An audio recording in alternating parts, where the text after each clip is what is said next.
Facebook, if you put the time in, it's still a very powerful platform. So I would do Twitter, Facebook, and if your business is about business or dealing with other businesses stuff, then you definitely want to be on LinkedIn. And then, like I said, if you're a visual business, then you should be on Pinterest. You should be on Instagram. Instagram, number one. Pinterest, if you have the time, be there too. But that's how I decide. It really depends on what type of business you have. Welcome to the Magnificent Marketing Podcast, where we interview the top marketing experts in the world and keep you up to date on all the changes and best practices to help you grow your business and stay on the cutting edge. Welcome to the show.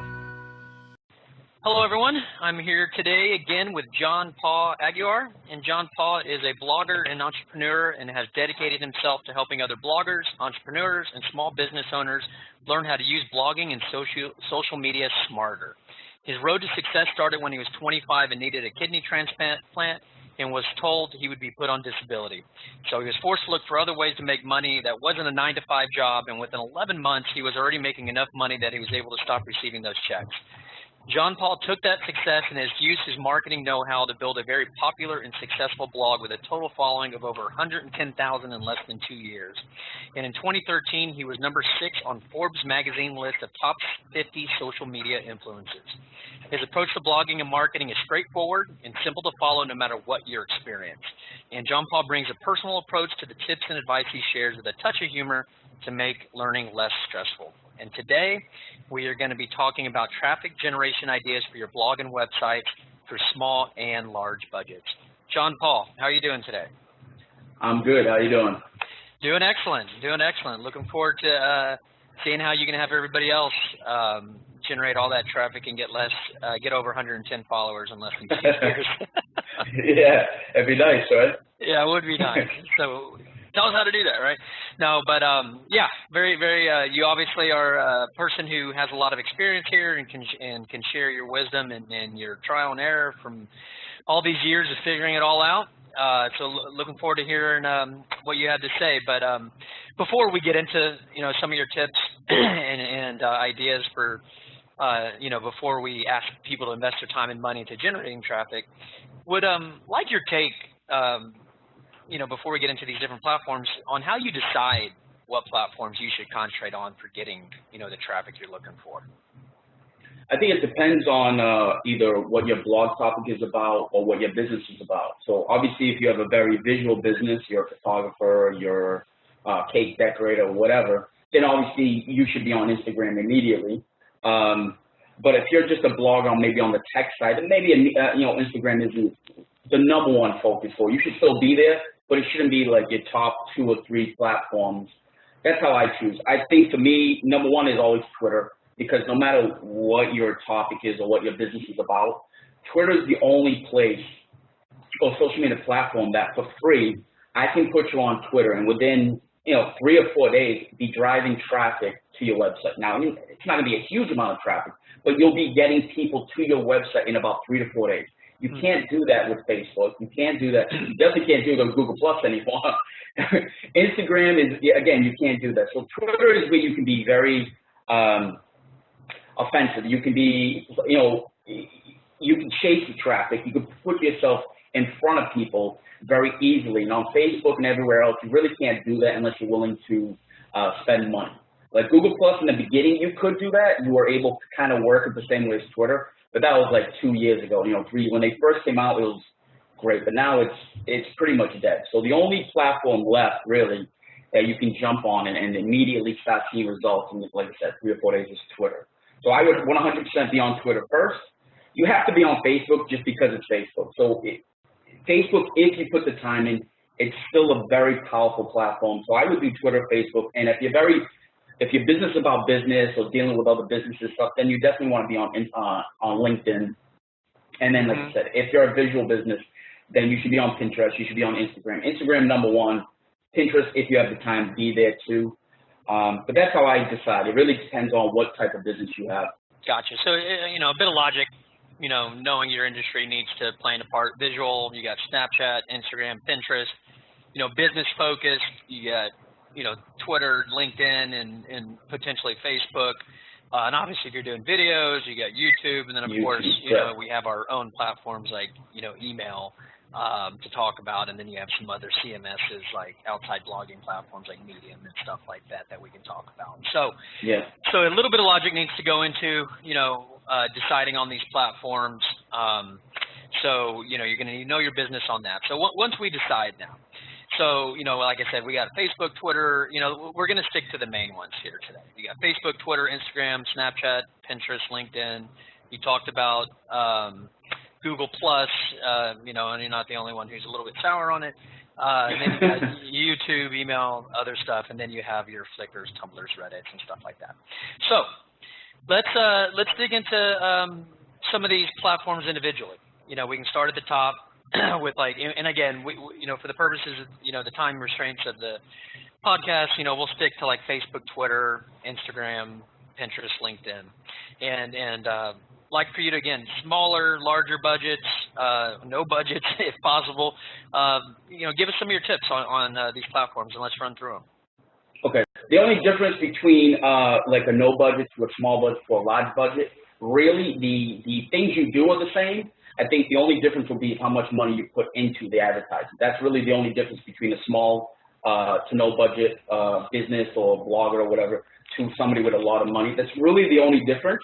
It's just the amount of money you're going to spend on the ads. But the stuff you do is pretty much the same. Okay.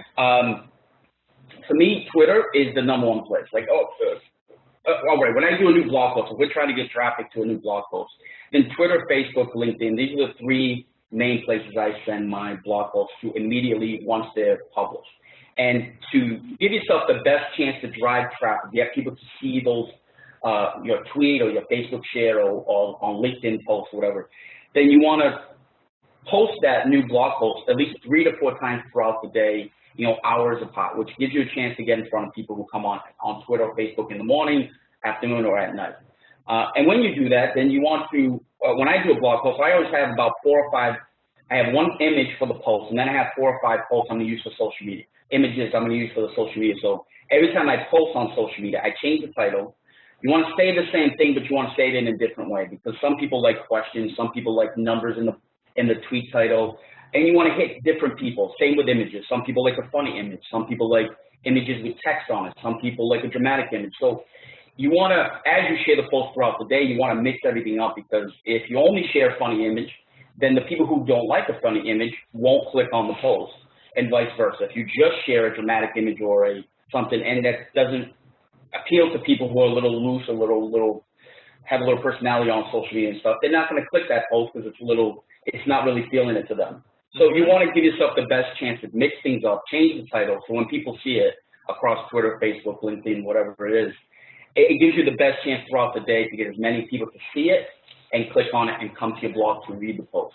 Yeah, and that's a great point, and on or great advice. And on that note, for like time saving, when you do use a tool, a scheduling tool like a Buffer app, you aren't allowed to post the same thing, right away. So by mixing it up, the words, the copy, and everything, you can still drive people to the same post, but you are doing different words, different images and stuff that will allow you to schedule those posts. So that your advice not only is tactically smart, it can be, you can accomplish the time savings of Buffer rather than having to go back and do it. Remember to go 3-4 times throughout the day, in case you're at meetings and have other stuff. Awesome. Oh, Hootsuite. I use Hootsuite. So Hootsuite is where I used to schedule my posts, and they allow you. So I just schedule. And again, if you're going to share 4 times, then make sure you share other people's content around your post. I don't want you to share 4 tweets a day and it's your blog post 4 times. You don't want to do that. You want to mix those 4 shares throughout the day within other content that you're sharing on Twitter or Facebook. But then when you do, I use Hootsuite. I've used Buffer. They're both great tools.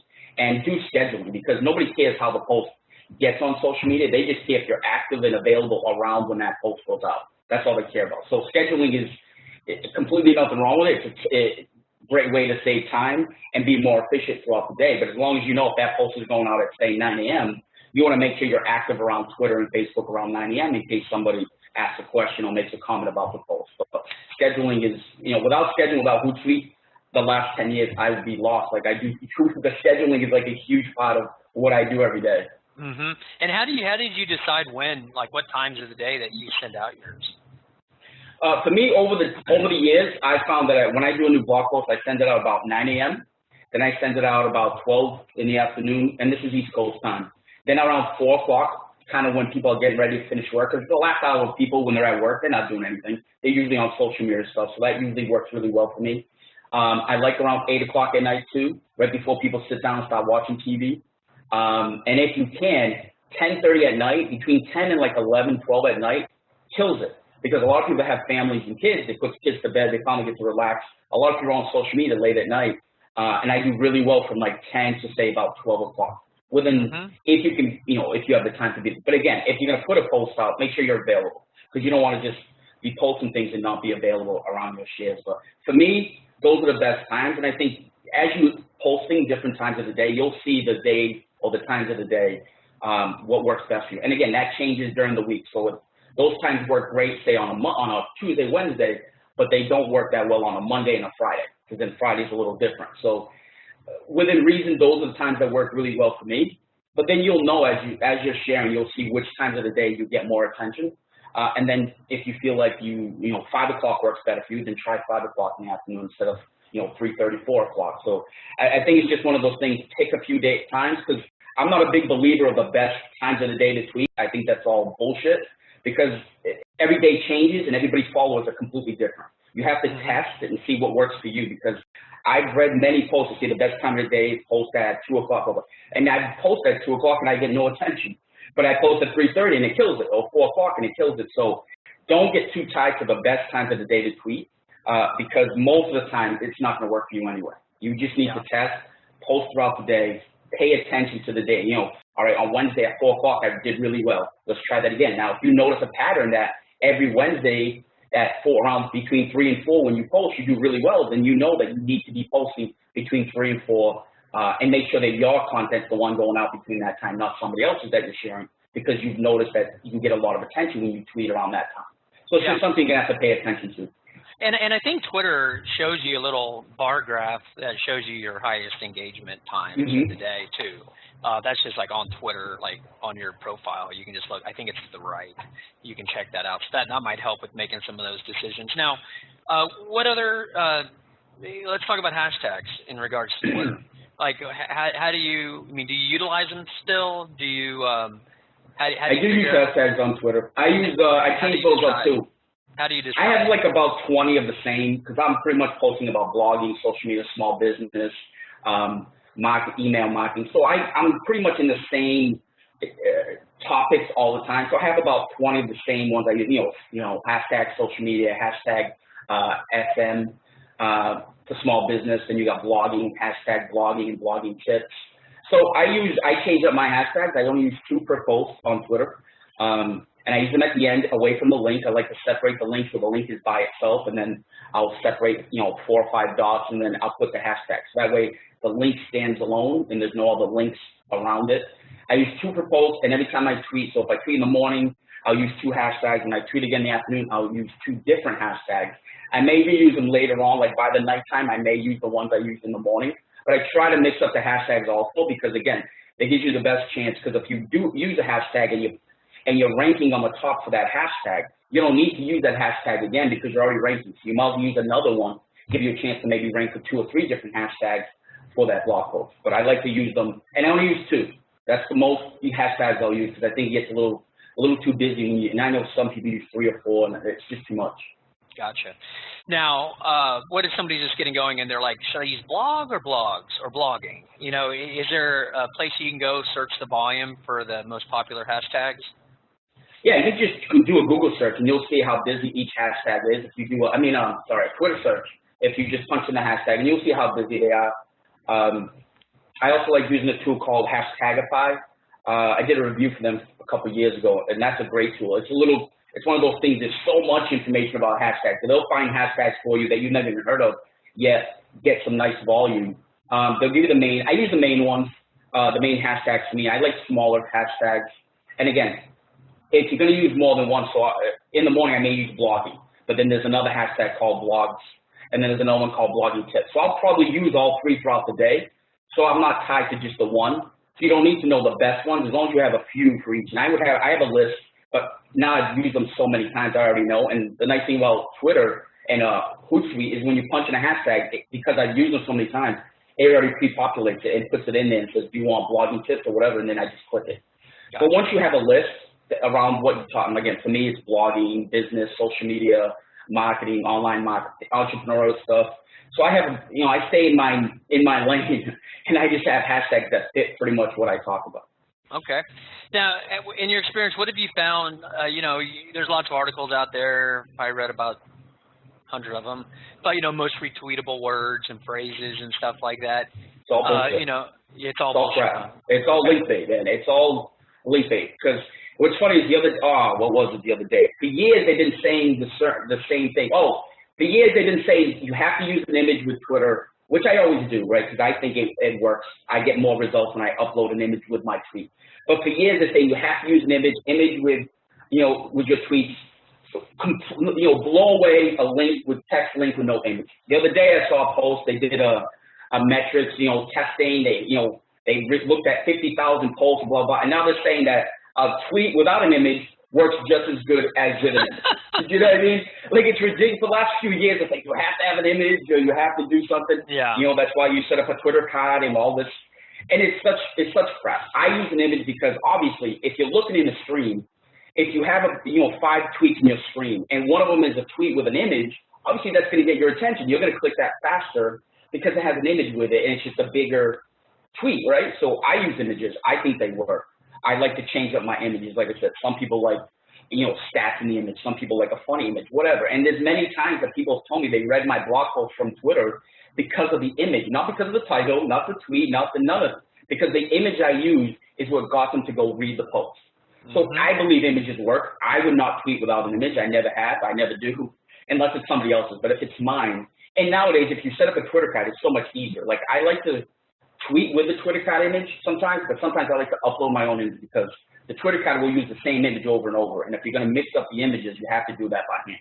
But again, if you use Hootsuite or Buffer, you can choose the image you want and change it for each tweet. So I use images, but I would be careful with all the stats.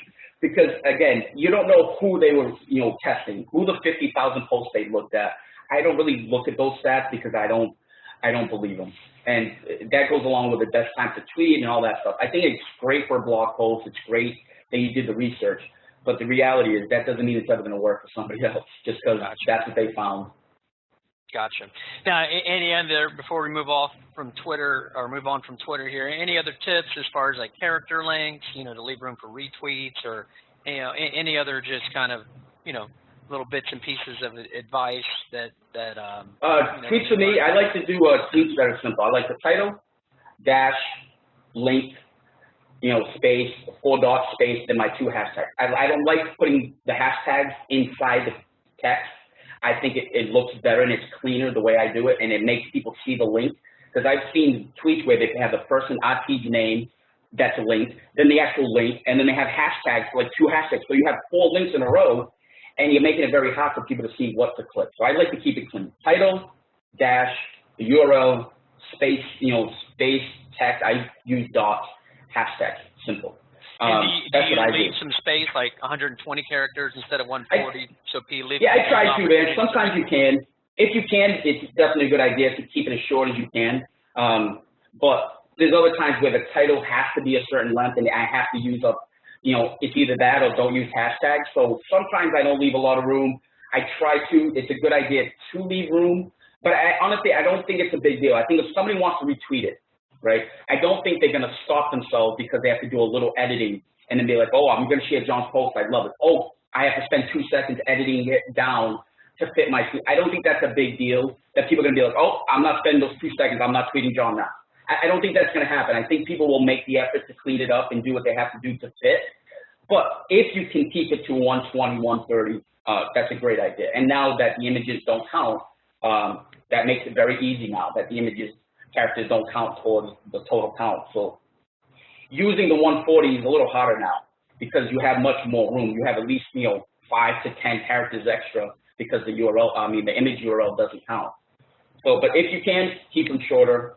As far as Twitter, the other thing is the Twitter ads. Twitter ads work well if you're specifically talking about Twitter. or anything social media, then Twitter ads work really well. I wouldn't spend a ton of money on them. If it's a new blog post and it's targeted to Twitter, then I'll spend $5, $10 just to get it out there and see if it gets a little more attention. Other than that, Twitter ads, I just don't think they work as well as people talk about. But I would use them. If you have a really specific blog post, especially if it's targeted, talking about anything Twitter or anything social media, then I think those work a little better than a post about blogging or business or whatever. But other than that, man, that's all I would do. Okay, awesome. All right, let's talk a little bit about Facebook. What do you got first there? Facebook, pretty much what I do on Twitter, I do on Facebook. Obviously, the only difference, I don't use hashtags. I just use title, link. I share the same way I do on Twitter because I share in chunks, right? Each of my shares across Twitter and everywhere else is shared in a chunk. So one chunk is 4 pieces of content, right? 3 pieces links from somebody else, somebody like you or another blogger or maybe Forbes magazine, a big website. And then the last tweet will always be my stuff, whether it's my blog post, my video, whatever it is. And that's one chunk, and then that's one piece of content. And I do that because I can have 3 hours. One chunk takes up, let's say, 2 hours or 2.5 hours of content. But I physically only went on Twitter for 10 minutes. But yet, people looking at my profile think John's been on Twitter from 9 a.m. to like 12:30 because my content is going out, a tweet's going out every 30, 35 minutes. I physically only popped in like for 10 minutes just to see if anybody replied, commented, retweeted. I'll thank them. So it saves you a lot of time. So you look like you're on Twitter all day, but the reality is you only physically went on Twitter throughout the day, maybe an hour tops at 10, 15-minute increments.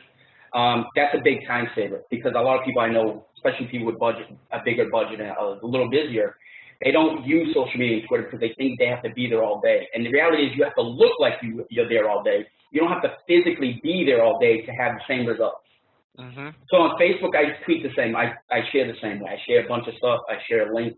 I change the images. Pretty much the same thing. Only difference is on Facebook, I just believe the ads work much better than Twitter because if you share just even on your personal page, on your business page on Facebook, just boost the post for $5. For $5, you'll get in front of another 2,000, 3,000 people, and it'll cost you $5. And a boosted post is very simple to set up. You can post your page and do that. On the Facebook side, if you have a personal page, which is what I use 90% of the time, because I get more engagement on my personal page, I usually will do 1 or 2 ads for the post, and again, change the title and change the image. And I won't spend a huge amount of money, unless it's a very important post. If it's a post talking about a webinar or a new course or free ebook, then those types of things I put a lot of money to. But if it's just a blog post, unless it's like a 4,000-word blog post that I spend a lot of time on, I really want people to see it, then I'll put a little more money to it. But if it's just a regular blog post, $5, $10 ads will do really well and get you a lot of attention and drive traffic to that post. But Facebook ads I do really well with. I like Facebook ads better than Twitter ads. Yeah, I think we've noticed the same thing here. Now, what about like Facebook groups and targeting groups or getting involved? Are you familiar with that at all? I posted groups on Facebook and also, LinkedIn, but we can talk about that after. But Facebook groups kill it. The only problem with Facebook groups, you have to be able to, I have about maybe 20 groups that fit Twitter, social media, blogging, business. But to do really well with groups, you have to pop in on days that you're not posting, because if you only go there when you post something, most people won't care, but there'll be a lot of people that just think you're just spamming the group. So if you're going to use groups and post your blog post, which I think is a smart thing to do and get you a lot of attention, but the days you're not posting, you should pop in, like a couple people's stuff, even leave comments here and there, so they see that you're active on days that you're not posting anything. So then the days that you do come on and just post something, a new blog post, people will pay attention because now you're part of the group. Because you want to be engaged, you want to be part of the group. You don't have to be there for hours, but if at least every day or every other day, pop into each group, like a couple posts, make a comment, but at least be part of the community. So that way when you do use groups and you post your new blog post, you'll get much more results. But I definitely do that. That's a great point. Now, you don't have to go to 20. You can start with 1 or 2. Now, yeah, can you give some advice on like a local business for, somebody like you who's national, you're looking for people talking about Twitter and Facebook, and that could be worldwide. How do you find the right groups for yourself? For me, since I don't care if they're local, I'm just starting to get more local like the last year. But before, because what I share can be everywhere. The only reason I've really gone local is because time differences. Like I've had people in Australia, and the time difference is just so bad, and you have to accommodate the client, right? So there's times where I'm doing calls at 2 in the morning because that's the only time the client is available. So the only reason I really focusing on local is because the time difference is becoming kind of a pain. How do you find the right groups? Like, say you're like an event planner or you're an accountant or whatever. Just a Facebook search, man. If you do Facebook searches for groups, especially now that they updated it, you can find groups pretty quickly. You may have a hard time. It depends where you live. Now, if you live in New York, you're going to find a lot of local groups. It just depends what part of the country you're in. You may not find a lot of local groups. But if you're staying targeted in local, you don't need to have 20 groups to jump in. You really just need 1 or 2. So you should be able to at least find 1 or 2 local groups. And if you can't find a group that's super targeted, like let's say I sell baby clothes, and I can't find any really good groups that are, have more than at least 100 people in them. For baby clothes, I may find something else. I may find a group that's softly related to baby clothes, and maybe about maternity, and maybe about baby schooling or something else, but still people that would be interested in my baby clothes, even though technically the group is not for baby clothes. But you can soft target, and those people will be interested because if they have babies, at some point they're going to want to buy clothes, even though that group is not about that. So if you can't find super targeted groups, try to widen your search to get groups that are still interested in what you do, and those people will still be targeted in local. Gotcha. So I guess the advice that I'm hearing is let's start with 1 group. You can find it through the search. Start getting involved, see how it works, see how much involvement, see how much you can take on, and then add another, and then go from there. And I'm thinking for like a local small business, 1 or 2 groups could move the needle big time, assuming that they're engaged, once, twice a week. And if you're engaged, even more. Because if you're local, then you have another thing to talk about. You have that other connection. You're local. So it's even better because then if you connect with people in the group, you're going to have a better connection because now you're talking about, especially if they're like local, meaning when I think local, I think within an hour radius, right? That's basically local, super local. Then you have another connection because now you're local, so you're going to connect with these people on another level. And if you can do that, and again, groups, you don't have to be there every day, but you do have to be there on days that you don't post because then you'll just be looked at as spammer and then you'll be ignored and then you'll be wasting your time. Understood. Understood. All right. Awesome. All right. Again, we're just going down some tips on specific platforms, and then then we'll talk about some stuff that'll apply across all of them. So, any specific tips for Instagram? I know it's a little bit different in regards to hashtags and the amount that is best practices. Targeting is very similar to Facebook as far as like ad spend, since Facebook owns Instagram. Right. But why don't you have any specifics you want to throw out there about Instagram that you haven't covered necessarily with Twitter and Facebook? Yeah, Instagram I only post once a day. I mix it up, 1 post a day by hand. I use hashtags. I usually use probably about 10 hashtags. It works pretty well for me for the last year, maybe 10 months. I came back to Instagram. And again, it's very visual, so image has to be great. I do blog posts, so when I have a new blog post, I put it on Instagram one time, and I will just give the title, a quick little snippet of what the post is about, and then I just tell them to go to the URL. I just write the URL. Obviously, it's not clickable. It's not an active link. But if it's on my johnpaulaguiar.com, I'll say see it at johnpaulaguiar.com. And obviously, if they go to that website, it's going to be the first post they see. So you don't need to say, click my link in my bio.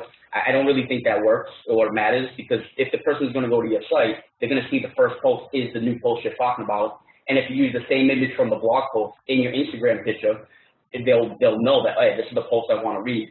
And that's all I do. And then I'll add the image and then hashtags that fit that, and I share. And sharing blog posts one time has worked really well on Instagram. So I would definitely do that. It doesn't matter what your topic is. And then on non-post days, I share 1 post a day, whether it's a social media or blogging stat image or YouTube or just a quote image for entrepreneurs. Sometimes I take pictures. I mix in some personal sunset pictures and pictures. I have an old Lincoln that I drive, and I take pictures of that sometimes. So I like to keep it 80% business, 20% personal stuff. If you could throw in some Instagram ad videos, even better. Sometimes if you have a really important post, get on Instagram and make a video about the post and say, hey, the post is coming out tomorrow. It's going to be about this, this, and this, blah, blah, blah. Just to get people to pay attention and know that, okay, tomorrow a new post is coming out. But I don't do Instagram. You don't have to do much, and you'll get good results. Like I said, once a day, and I'm good.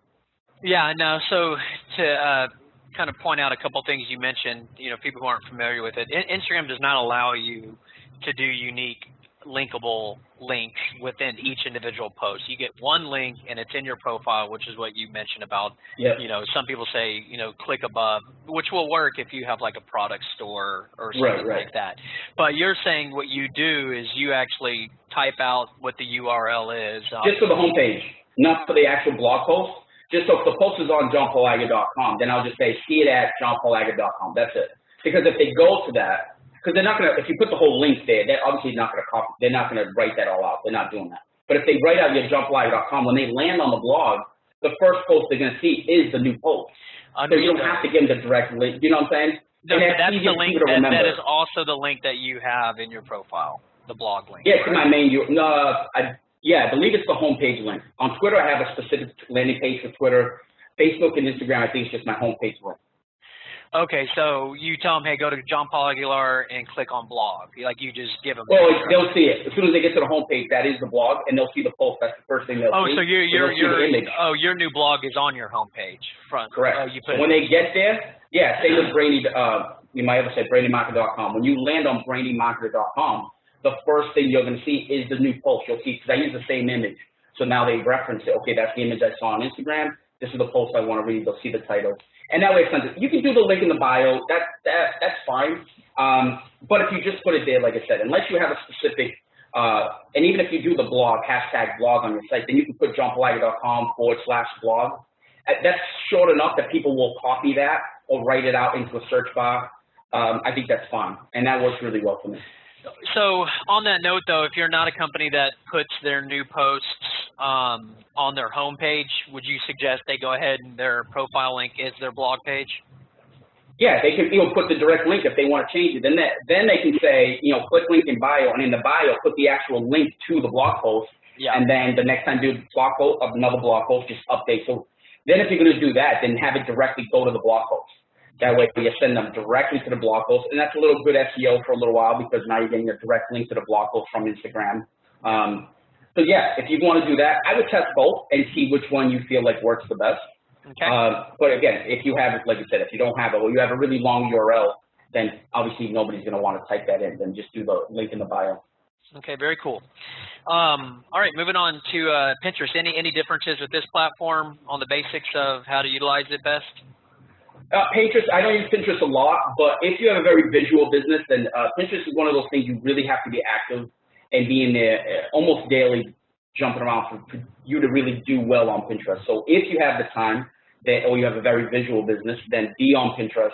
And again, posting once or twice a day, reaching out to other people, liking their stuff and their boards and things like that, connecting with people. But again, Pinterest takes a little more work. Instagram, you post once a day, you're good, you pop in. It's a very easy platform to use. Pinterest is a little different. You have to spend some time there. So if you have the time, then I would be on Pinterest. If you have either a very visual business, anything to do with crafts, anything to do with any products that have to do with women, obviously work really well there. Gardening, crafts, home decorating, anything to do with that, food, you should be on Pinterest, 1,000%. So it just depends how much time you have. What about getting people outside your network? Hashtags, do they work well there? Do you do a lot of them like Instagram? Do you do a couple like Twitter? How's that? I don't do hashtags on Pinterest. On Pinterest, I don't do hashtags. Instagram, I definitely do. Facebook, very rarely do I put a hashtag in because I don't think they work. Twitter, 1,000%, you should use hashtags. Pinterest, I don't use them. I don't kill it on Pinterest. It's not one of my big, it's like my I'll pop in here every few days, but it's not a big platform for me. Again, if I had the topics I talked about were very targeted, because Pinterest works really well for really specific things. So if you have the time to do that, and then Pinterest, if you do images, you have to do new images for Pinterest. You can't use the same images you use for your blog, because Pinterest, to get attention on Pinterest, your images have to be beautiful, and they have to be vertical, and they have to be designed really nice to get a lot of attention. Because you could have a great blog post, but with not the greatest image, people on Pinterest will just ignore it. So Pinterest takes a little more work. If you have the time to create new images to go with your blog post, if you have the time to use and be active on Pinterest, then it could work very well for you. Okay. Yeah, it sounds like it's very specific. So if you have a business that's going to be driven a ton by Pinterest, definitely dig into that, start playing around. There's, probably lots of information out there to learn more about exactly best practices there. But for business, regular business, non super crazy visual businesses, it might not be worth the time as much. Yeah, if you're a tech business, then Pinterest probably isn't that important to you. I would say somewhere else. Gotcha. Now, LinkedIn. Before we get into other stuff, let's touch on that a little bit. What have you? What pointers do you have for us on LinkedIn? LinkedIn, I've started using more and more because I just think it's I hate to say it, but it's a better quality people that you'll find there. I think, obviously, it's a business, it's a job place, it's a place for more business type of people. So the people you see on Twitter and on LinkedIn are completely different. So I've been focusing more on LinkedIn just because I think the clients that I'll get from LinkedIn in the traffic, I just at a higher level. I hate to say that, but my biggest clients have come, I'll say this, my biggest clients, the most expensive clients I've gone have come because they saw me on LinkedIn, all right? So not on Twitter, not on Facebook. LinkedIn has probably brought me the most money as far as clients in the last 2 years compared to Twitter and Facebook over the last 5 years. So LinkedIn, I kind of share the same way. I like to share things that are very targeted. Again, it's a different type of platform. You can't really, they don't care about funny and stupid shit that you can use on Twitter and Facebook, and people still like that. LinkedIn, I just keep the content more targeted. I still share throughout the day. I share my blog posts with images. What works really well for me on LinkedIn is their groups. And you can only have so many groups. I believe it's like 20 that you can post to. But once you're part of these groups, similar to Facebook, you can go in and post your links there. And then when I post, I'll post my new blog post. And again, you can target. So I have some groups that are for Twitter, some are for social media, some for business, small business marketing, email marketing. So you want to, again, stay very targeted. So if you have a Twitter post, you don't want to put it on every platform, on every group, because it doesn't fit every group. So you want to be really specific. So I have certain groups for certain things. But the groups on LinkedIn work really well because I think people spend a lot of time in there. Your post, or do you publish it and then share it? I share my posts. Okay, so you don't utilize LinkedIn Publisher. No. Okay, but I share the post directly. Okay, well then just as a side note, that's also something else people can do. You can actually publish on LinkedIn as well. I know some people go that way. Again, you got to pick and choose how much time you have in the day and the week and what you can do. But is that something? Publishing works really well. Yeah, I know people that use the publisher and it works really well because again, you're publishing it there, so LinkedIn will tell all your connections, hey, John just published this. So it's a great tool. Again, like you said, you have to pick and choose what you feel is going to get you the best results quickest. If you have all the time in the world, then yeah, just like I take my posts and put them on Medium, but I only do that when I have the time. Even though it works, I don't have the time to always do it. So my biggest post will go to Medium. My biggest post would go to, LinkedIn Publishing. And again, that's something I haven't used, but I know many people that use it, and it works very well for them. Because again, it automatically tells them as soon as you publish it, LinkedIn will tell people, all your connections, John just published a new post. So LinkedIn does the work for you. I haven't used it. I just go to groups and directly, I share the post in my LinkedIn stream, and then I go to groups and I share the post directly into groups. And that works really well because the groups I feel on LinkedIn, they're more active. The people that are part of the group are more active. Facebook groups, sometimes it's hard to find a really good quality. Like it could have 5,000 followers, but probably only 10 people use it. So Facebook, you're going to have to do a little more work to find really good groups, beyond the path that says we have 5,000 members. You have to really check the group and make sure, because I've been in many groups that say 1,000, 2,000, 5,000 members, and then if you look through the stream, it's the same 5 people either posting or commenting. So technically, they only have about 5 or 10 active people right now. So even though it looks like a great group, the reality is the group is dead. So LinkedIn seems like there's less of that. Most of the groups I'm in, they're very active, and LinkedIn groups work really well for me. And again, I share the posts, maybe 5 or 6 groups per post, depending on what the topic is, and that works really well for me too. Gotcha. And within LinkedIn, it'll give you a notification if somebody does something. So check those notifications, and rather than having to go to each group, each page, and keep looking at each. Oh, LinkedIn also sends emails. LinkedIn always sells like a summary email for each group. So group, let's say social media marketing, there'll be an email sent, and it'll show how many. John Aguiar posted this guy posted this. So even if you're not getting the notifications, you're going to get an email from the group, just like a summary. And you sign up for that. You need to say, I want it once a day or twice a day, whatever, but you will get notifications. So LinkedIn does a lot of work for you to get attention to your blog posts if you're posting into groups. Gotcha. Gotcha. Okay, awesome. All right, we've covered some details on each of these platforms. So want to kind of move on to stuff that will apply across all of them. For instance, what kind of content have you seen work best for you? You know, how-to articles, quizzes, giveaways, humor. What have you seen? You know, of course you want to mix it up and you want to write to what makes sense for audience, what they're wanting to hear. But you know, again, just like we got to pick and choose where we spend our time for the distribution and the efforts and all that, we got to pick and choose what we want to be writing about, so, or talking about, or shooting videos about, or whatever. So, you know, if someone's just getting started, you know, what would you suggest there, you know, based on your experiences and the kind of engagement that you've gotten? What kind of post have you seen work best? Like you said, you want to mix it up. So for me, when I do blog posts, I like to do 80 to 90%, you know, 80% very targeted. So blogging, social media, those very targeted. Anything to do with those two things, whether it's social media tools or blogging tools, blogging tips, social, anything to do with that. I'm not big on like news, I'm big on Twitter. So if Twitter came out with something, then I'll do like a video about the new feature on Twitter. But other than that, I'm not a news guy.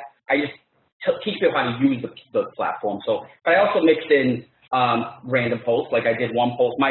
Honestly, my most popular post was one when I left social media for 5 days after my grandmother passed away like 5 years ago. And I came back, and then I would pop in just to look.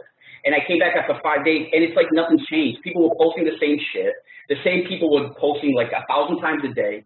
So in that post, I probably called people an asshole about 100 times, right? But it was like a super honest, straight post, and that's my biggest, most popular post. Even today, that post still kills it, even though it's probably over 5 years, you know, about 4 years old. So you want to mix in a little bit. What was that again? It was just like a kind of a rant post, really. I left social media for 5 days, and I called it, you know, what I learned from leaving social media for 5 days. And in the post, I talk about like the same people posting the same crap, doing the same things that don't get results. And no matter if you leave, it was just a long, just kind of a rant. And in that post, I called people an asshole, like, which I normally don't do, but about probably 100 times, I swear throughout the whole post. But yet that post, because it was so honest and real, I edited it for grammar and spelling, but I didn't edit it to kind of cut back so I wouldn't be so aggressive. I didn't care. At that, you know, my grandmother passed away. I kind of was kind of jaded with the social media thing for about a week. So I just wrote the post, man, and just let it go. And it was the best thing I ever did. The post killed it. So my point is, you want to stay targeted to what you do. Obviously, if you're a business or a small person, then this changes a little. If you're a business, then you can't really post things like that. But you want to mix things up. So how-to posts always do well. I don't care what topic or what niche you're in. How-to posts always do well, especially if you get in and get out. Don't write a 3,000-word post if you can say the same thing in 500 words. I'm all about get in, get out. Some posts are only 600 words. Some of my posts are 2,000 words. If I need it, I use it all. But if I can get in, get to the point, be helpful, and get out, and I can do that in 500 words, then it's going to be a 500-word post. So how-to posts, list posts do really well still. People love that because when you say 5 tips, people automatically go into the post knowing they're going to learn 5 things. And some people really, analytical people really like that. They know that they're going to read a post for a half hour, 20 minutes. At least they know they're going to walk away and learn 10 things or 5 tips. So numbered list posts do really well. Talking about tools in your niche, like for me, I talk about blogging tools, social media tools. Those posts always do well, especially if it's tools you actually use. You know what I mean? Don't just talk about a tool because you heard about it. But if it's a tool you actually use and tested and you're giving an honest review, people love that. That works really well. And then again, you want to talk about your stuff. So if you want to mention, the thing with blog posts is you want to talk about your stuff and your stuff without actually saying anything about yourself. So when you write posts, you should treat them like little sales pages, where you're trying to promote and how great you are, and how great, well, for somebody who has products, how great your product is, or for me, my services consulting is. I just write things so people mentally see that and be like, hey, John is awesome. I don't have to say that I'm great. I don't have to say you need to use my product. But if you write things in the right way and you're very helpful, your post will do well when it comes time to write about a post that normally, if you're talking about your product, if you've been helpful for months or you've been writing content around those type of posts, when you talk about, do a post about a product update or something, those will do well because those people know that you've been very helpful all the time. So when you do a post that's strictly about your business or about your new product, it'll get more attention because you've been helpful for so long. And blogging, you know, it's all about what can you do for me. People don't really care. They want to know how you can help them. So any post, however you want to write, whether it's a list post, a how-to, if it's helpful, if that person walks away and learns something, then you're good. That's really your only job, is to get them to learn something. If you're trying to sell something, then your only goal is to get them to convert and click the button and go buy it. But at the end of the day, you want to be helpful. Even if it's for me, when I do an affiliate blog post about a product and I get an affiliate link in there, it still has to be helpful. I still have to tell the person why you need to use this, why I believe it will help you. Not because it helped me, but why I think it'll help you, your business, your blog, whatever it is.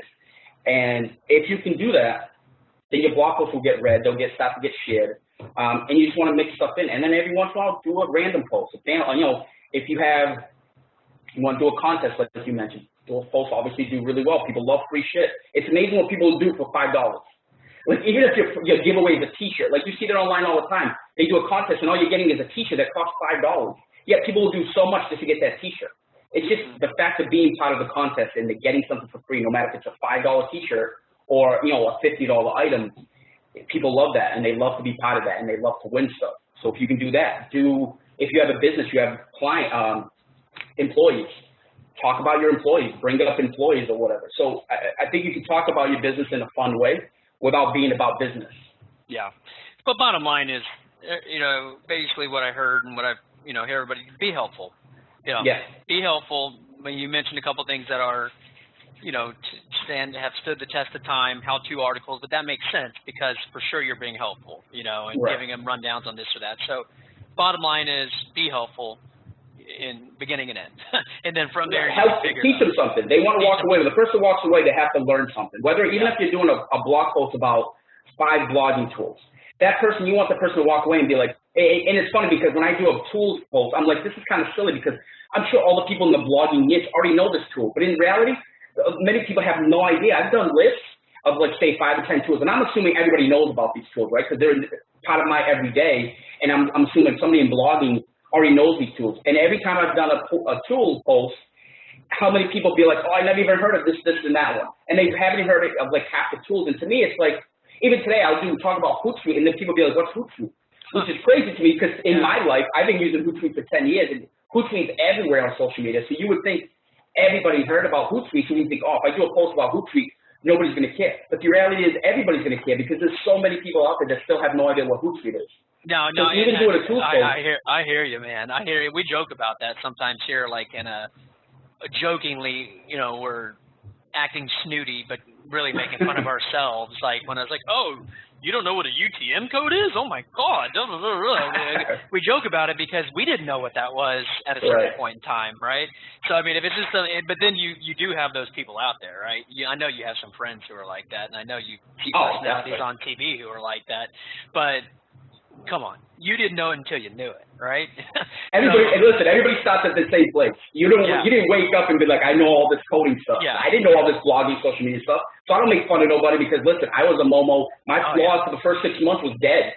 You understand? Like, my blog died. Like, it took me 2 years to finally get it to kill it. Twitter, I quit Twitter. Like, I'm big on Twitter, and I love Twitter, and I was probably one of the first non-famous people to hit 100,000 followers on Twitter.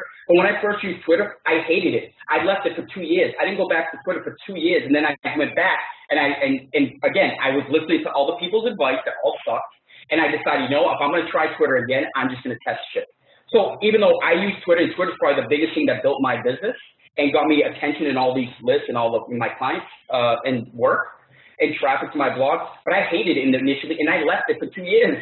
So everybody starts at the beginning. So, but when you're doing a tool, I assume, because it's in your everyday, like what you just said, you assume everybody knows that because you deal with that every day. But then when you write it, you think, oh, nobody's going to care about this post because everybody knows about UTM codes or whatever. But then when you write it, you're going to get in front of people that have no idea, or they know a little bit, and your post just explains it completely for them. So my point is, even if you're using a simple tools post, it's still helpful because not everybody's going to know the tools that you use. Not everybody knows about those tools. Or they heard about them, but never tried them. But because you just talked about it and they trust you, they're not going to go try Buffer, even though they heard about it, didn't really understand it, never gave a shit. But now you wrote about it and explained it a little bit, and because you used it and they trust you, now they're going to go use Buffer. Now you're the person that brought that to their life, and if they use Buffer and it saves them a huge amount of time, I'm looking great because I'm the one that brought them to Buffer and finally to start using it. So even simple posts like that, it's still helpful. So every post has to be helpful. Even if it's a funny post, it still has to be helpful. And if it's not helpful, then be personal. Then you're sharing something about your company, your business, whatever, but on a personal level, or the weekend you had. And if you can tie in, like, I went on vacation with so-and-so and then did this, and then I tie in a story that fits, that maybe it's about taking action. Maybe I was afraid to do something in my vacation. I was afraid to skydive, but then I broke my fears. And if I can tie that vacation post into a post talking about how to break your fears, then you're great. So now you have a story. It's personal. You actually did it, and now you're tying it in to be helpful, teaching people how to overcome their fears. So if you can do that, that post will kill it because you have story, you have teaching, then you can do that too. So you have absolutely. to. Like, you're being helpful. You're being helpful in the the spiritual sense. So absolutely. Okay. Yeah. Awesome. Awesome. I know we don't have much time left here, so I'd like to get a couple other takes from you here. Let me talk about Reddit, man, because I've been using Reddit lately, and Reddit ads have been killing it. Reddit and it's ads? really cheap. Yeah. Do Reddit ads on their subreddits. No, man, Reddit ads and their subreddits. If you can find subreddits that fit your niche, like if your niche is cooking or your niche is muffins, you can probably, well, again, Reddit gets, if anybody knows, Reddit is basically like a forum, right? But they get 4 million visitors a day, like it's insane. But for Reddit ads, I don't care if they're small or big, for $5 Reddit ad, you'll drive, if it's a good Reddit, like what you want to do is you want to find subreddits. And Reddit subreddits are basically like if you have a Reddit forum that's for cooking. A subreddit would be cooking with oil or something, or fried food. That would be like, it's part of cooking, but it's its own subreddit. You want to advertise in the subreddits, right? No, so but again, let's talk about that a little bit. What have I heard? The two groups of people you don't want to piss off in this world are mommy bloggers and Redditors. So ads, what I understand Reddit to be is you talk about getting involved in Facebook groups and LinkedIn groups. To what I've heard, what we know about Reddit is you have to be like really involved there. But you're talking about ads on subreddits. How do those get received? So the way if you're not like really super engaged. I'm not super engaged. I'll pop in here and there, but I don't really use them. But if you write the ad in a personal way, which, for example, like first you want to find subreddits that have, you want to find about 5 to 10 subreddits that fit your niche. And you want each Reddit subreddit to have at least 5,000 readers. And when you look at a subreddit on the right side, it'll show you like the number of readers. You want to have at least 5,000. Because the thing about Reddit, like, which I was going to say, but you already said it, Reddit readers don't play. Like, when you go into a subreddit, they are active. If you go to a group in Facebook, you have 5,000 members, maybe 5 people use it. If you have 5,000 members in a subreddit, I guarantee 4,990 of them are active. So Reddit, you're right. You don't want to piss them off because they'll make your life miserable. And the mommy blog thing is hilarious because that's so true. So you want to find 5 to 10 subreddits that have at least 5,000 readers, right? And you want to spend about $5. What you want to do when you write, you want to do a link ad. And the majority of you can use link ad or text ad. I've used link ads, and that's all I've tried, and they work really well. So I've used it for selling because I have a website like the Lincoln Continental I have. I sell T-shirts for that. So I've used it for e-commerce also, and it's worked really well for selling T-shirts. But I've also used it to promote blog posts. And you're safe. You're safe against pissing off Redditors with these ads because they're using them right now. The ads have been around for a while. They work really well. But the thing is, you want to make it personal. So when you do a link ad, right, you're allowed to have an image. What you want to do is you want to upload a selfie, a picture of your face, a real picture of your face. And when you write the ad, the copy, you want to write it as you're introducing yourself, like you're trying to join the Reddit. So you want to say, hey, my name is John Paul Aguiar. I have I own a 1963 Lincoln Continental, and I've been looking for T-shirts, really cool T-shirts for Lincoln owners, but I couldn't find any, so I decided to design my own. So you want to write the copy like you're just joining the group, kind of. You're introducing yourself to that subreddit. If you do it in that way, it comes off a little more personal, and it's worked really well.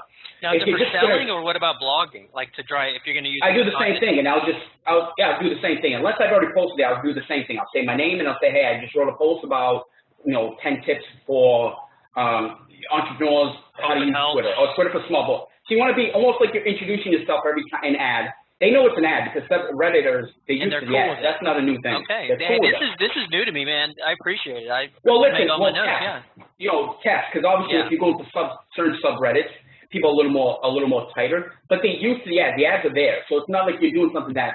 It's not like you're trying to, like what Redditors don't like is when you try to promote shit in a subreddit. Like you post a link and they don't like that. But if you're doing an actual ad, they're used to that. They know ads are going to sell something because obviously Reddit ads are there. So you're not going to piss them off. But if you do it in a personal way, and like I said, like I do the link ads, you can do link with text. I like the link ad and image, kind of introduce yourself, say, hey, I just wrote this post, I thought you guys really like it, blah, blah, blah, it's about this, this, and this, or whatever. When I do the t-shirts, same thing. I just say, I just wrote these t-shirts, I am John Aguiar, I have uploaded these t-shirts, I have a 63 Lincoln Continentals, I just came out with these new designs. If it's a new design, then I'll say, I just came out with this new design, and I want to share with you guys, and I hope you guys like it, whatever. That's awesome, John. Like introducing yourself. That's an awesome tip of everything. I mean, you've given us a lot of good info here today.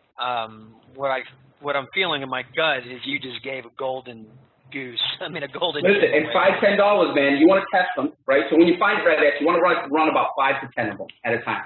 Spend $5, right, for the ad. Then go back and look at which one. You want to make sure you're checking which ones are converting. And then if you find one that's converting, then you just throw more money at it. But you can do well for just a $5. If you're promoting a blog post, $5, $10, you'll get a lot of attention. The only thing is you have to keep active. And when you do your ad, you can choose to remove comments or add keep comments. Keep the comments open, and you have to be active. And again, understand it's almost like the comments on YouTube. Some of them are going to be ignorant, but don't take it personal. So you have to be active. So when you're running the ad, you have to check the comments and reply. That's going to help a lot because you're engaged. Some comments are going to be from idiots, and you can't stop that. But if you do, just like I do on Twitter, when anybody tries to attack me, I just laugh it off because at the end of the day, no matter how right I am, I'm always going to look like the bad guy if I tell some guy to go screw, even though I have every right to. But on Twitter, they don't see the full conversation. You always look like the bad guy. You can't win when you argue on social media. So on Reddit ads, same thing. You're going to have people that say really nice things, people that say maybe little smart-ass things, but that's the problem. Reddit is so busy, and some of those people are kind of uppity. But don't take it personal. Don't get upset. Just laugh it off, joke it off, reply to them. Don't ignore them, but stay active in the comments. And every time you run an ad, keep the comments open. Gotcha. And then as you do that, they'll get used to you. So what will happen is the more times you post in that subreddit, they're already used to you now because you've been in the comments, you've already posted an ad or two here and there. They'll get used to you, and things will work even better if they like what you post. And again, stay very targeted. If you have a cookbook, then make sure it's in a cookbook subreddit.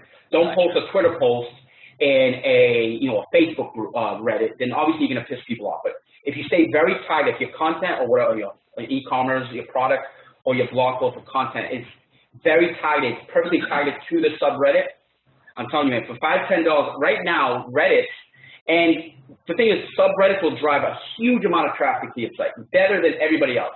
The conversion may not be as good, but the traffic is insane. But it means something. But it means something.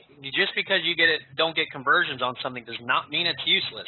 I mean, the gold is in organic. The right? conversion, right? I mean, right. the gold standard for getting lots of conversions is organic, right? I mean, that's where people are searching for buying stuff. So, but all this plays a part in it. So the fact that what you're talking about Reddit, yeah, I mean, it's always been crazy intriguing, but at the same time, it's hard to dedicate a ton of time, which is what it used to be. So, but now you've given us a way to do that, and then get. Okay, gotcha, awesome. All right, I'm gonna have to let you go here, but let me ask a take on a couple of things real quick here.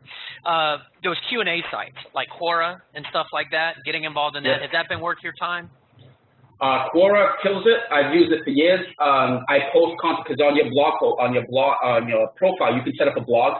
So all my new posts go there. I just do a snippet. You can set up a blog because my understanding of Quora is, I'm set up to get notifications and I go in there and answer stuff when it applies. Two parts to it. You do that. That's the main part. Answering questions. What's the other part?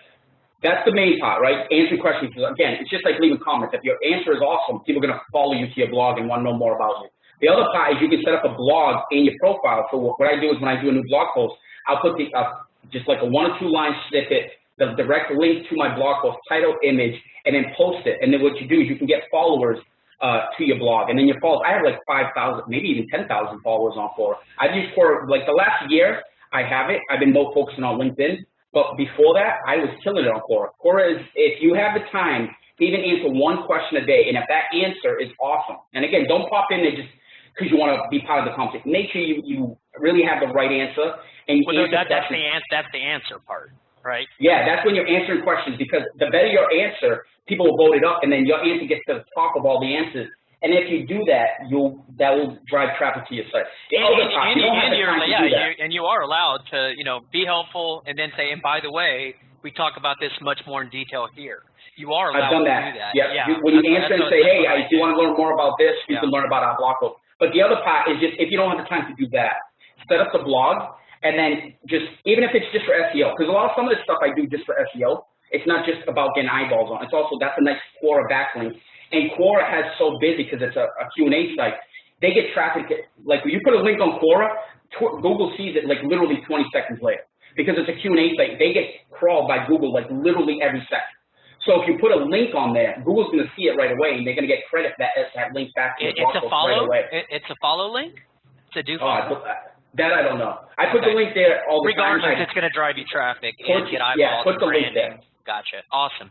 Well, hey, John, I think we're about out of time. I have to assume other people learned a lot today because I am familiar with a lot of this stuff, and I learned a lot today personally. And I'm going to be going off this call and getting with my team and implementing a couple of these things here.